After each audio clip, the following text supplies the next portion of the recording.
मनुवादी विचारसरणी ही पुरोगामी महाराष्ट्राला न शोभणारी आहे आणि एकंदर पुरोगामी महाराष्ट्राला अशोभनीय ज्या गोष्टी सुरू आहेत या विरुद्ध लढा पुकारणं हाही प्राधान्य राहील. जो पुरोगामी महाराष्ट्र म्हणत असताना संतांचा विचारवंतांचा फार मोठा वारसा आपल्याला लाभलेला आहे आणि याच महाराष्ट्रात आज जातीच्या नावावर धर्माच्या नावावर जो नंगानाद चाललाय हा थांबवण्याची आवश्यकता आहे.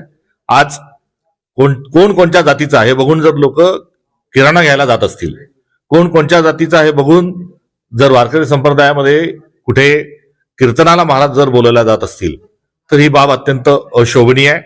हा महाराष्ट्राला पुरोगामी महाराष्ट्राला लागलेला कुठेतरी हा जो शाप आहे हा दूर करण्याची आवश्यकता आहे. त्यामुळे सद्भावना आज महाराष्ट्रामध्ये घेऊन जाण्याची आवश्यकता आहे, प्रेम घेऊन जाण्याची आवश्यकता आहे, सौहार्दता घेऊन जाण्याची आवश्यकता आहे आणि एका हातात संविधान आणि दुसऱ्या हातात भारताची जी परंपरा आहे, जी संस्कृती आहे, जी गंगा जमुना तहजीब जी आहे ही आम्ही पुढे घेऊन जाणार आहोत. दादा, टायगर मिशनचा एक मुद्दा समोर आलेला आहे. टायगर मिशनच्या अंतर्गत बरेच पक्षातील आमदार व खासदार तयारीला आहेत. कसं पाहता याच्याकडे तुम्ही, काय प्रतिक्रिया?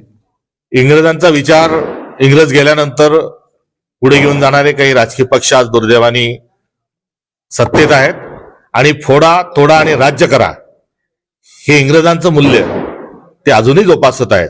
त्यामुळे हे तोडाफोडीचं राजकारण करणं, खरेदी करणं, हा घोडे बाजार जो आहे हा दुर्दैवाने हा उभ्या महाराष्ट्रात आणि भारतात सुरू आहे आणि हा निंदनीय आहे, हा निषेधार्ह आहे. नितेश राणे म्हणतात की जे आमच्या पक्षातील त्यांनाच निधी दिला जाईल, विकासाचा निधी. भारताची लोकशाही to the people, by the people आणि फॉर द पीपल चालली पाहिजे.